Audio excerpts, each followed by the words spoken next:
An NBA Finals rematch. Steph Curry and the Golden State Warriors got the better of Jaylen Brown and the Boston Celtics earlier this season.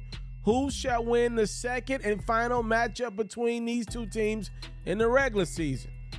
First things first, it's Jayson Tatum with the steal and the score.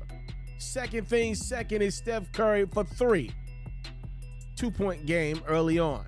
You knew it would be one of those ones, just the pace of this game, the flow, the intensity.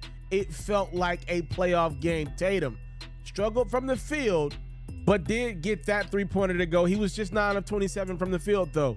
Warriors putting in some work in the second. Jordan Poole inside. Klay Thompson outside. Now Thompson with the steal. A little don't mind if I do layup from Klay. Now Marcus Smart and Tatum paying attention right before the half. Steph steals it from Tatum, and it's Curry lining up at beyond half-court 3 to beat the first half buzzer. Like Kenny Smith says, that was a effortless shot from the greatest shooter of all time. Third quarter, Marcus Smart lines it up and knocks it down. Curry moving gracefully without the basketball. He gets it back from Draymond and does what he does. He knocks in a 3. How about Jordan Poole? Relentlessly attacking the rim, and he'll end up getting the deuce. Warriors up by 8. Tatum trying to bring Boston back. His floater is good. Can't forget about Jaylen Brown. What can Brown do for you? He can throw it down, and just like that, Beantown's down one possession. Wiggins going to get blocked by Al Horford, but then look at Jordan Poole play the passing lanes and come away with a steal and a throwdown. Celtics had a lot of turnovers down the stretch of this basketball game. This ain't a turnover, though. How about Tatum to Al Horford for 3? Warriors up a point. 28 seconds to go. Is Steph making it a 3-point game? He had 29 points.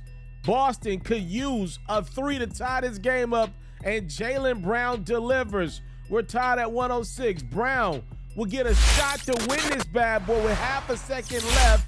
It is no good, which means this game will go to overtime. In the extra period, you saw Jayson Tatum grab a rebound. He had 19 boards. That's a career high. Celtics putting in some work on offense as well. It's Brown inside, and then Brown finding Horford outside for 3. Al Horford after this game said he really wanted to win this one. Clearly Tatum did as well. Struggled from the field, but knocked down a big three-pointer there.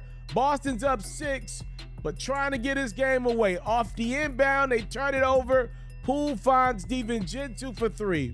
With no timeouts, Golden State's got to heave something up from half court to try to force double OT. I don't understand for the life of me how Steph Curry, the greatest shooter of all time, and made a three-pointer from half court in that game, doesn't get that shot attempt. Jordan Poole shoots it, and he misses at the buzzer. So Boston gets a little get back from the finals, and the first time these two teams matched up this season with a 121-118 win. This is the first game of the year that Kevon Looney didn't start in for the Golden State Warriors. And I know you're probably like, why are you starting this video off talking about Kevon Looney? It's a real reason. The Golden State Warriors put out a rotation that catered to defending the Boston Celtics. You want to know why I'm bringing that up? We're in the middle of January. Why would the Warriors do that? Oh, they believe that they can see this team down the line. They don't want to give this team any type of signs of any type of life if these two teams are to meet in a NBA Finals rematch come June. I love this game. I love this game. This felt like the playoffs to me. Both teams going hard. You know, there's still something with Jayson Tatum and the Golden State Warriors. Andrew Wiggins is doing a phenomenal job on Tatum. Now, Tatum had a phenomenal rebound game, and down the stretch, he made some plays. The games with the overtime, so he was still able to get his average. But be clear, in regulation, Wiggins pretty much kept him under his average. You anytime you got a game where you can force Tatum into a lot of shots to get his 29, 30 points, you got to live with that. That dude can get you 35, 40 easily, especially in a game like against Golden State where he played a lot. Like, that ain't the reason why the Warriors lost that game. You know, that's not the reason why. And Steph Curry looked crisp. He looked very engaged. Off the ball, he was phenomenal. These guys like Jordan Poole and Clay are starting to play better ball. Warriors had that game in their hands. They just didn't make the player two in regulation to win that game, and you allow a guy like Jaylen Brown an opportunity to make sure. He struggled, by the way, in this game. He's just second game back after that strain there in his abdomen area. You give a guy like that an opportunity to make a play, and he will. And even if he's struggling throughout the game, Jaylen Brown still come up with big time plays. I love Jaylen Brown's game. Celtics, this is a big win for them. I do believe that. I really do, y'all. I'm not just saying it. I really believe this is a big win that maybe is the difference. Maybe you don't lose Game 6 in Boston if you play the way you did. Now, and again, Tatum still had his ups and downs in this game, but it was better than what he looked in the finals.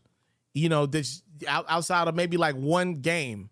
So this might be an NBA Finals rematch. I don't know. We'll see. There's a lot going on in the Eastern Conference that could very well hinder this from happening again. But if this is a Finals rematch, we are well on our way to quite the treat.